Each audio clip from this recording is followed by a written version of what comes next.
আমি কারো হুকুম মানি না, আমি সরকারের হুকুমের উপর থাকি, আমি সরকারের হুকুমের উপর থাকি।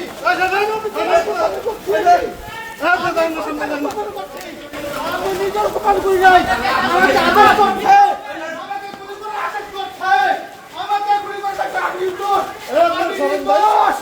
আমি নির্দোষ, আমি নির্দোষ। আমাদের যারা যারা আসামি হওয়ার কথা ছিল তাদেরকে আসামি করে দেয়।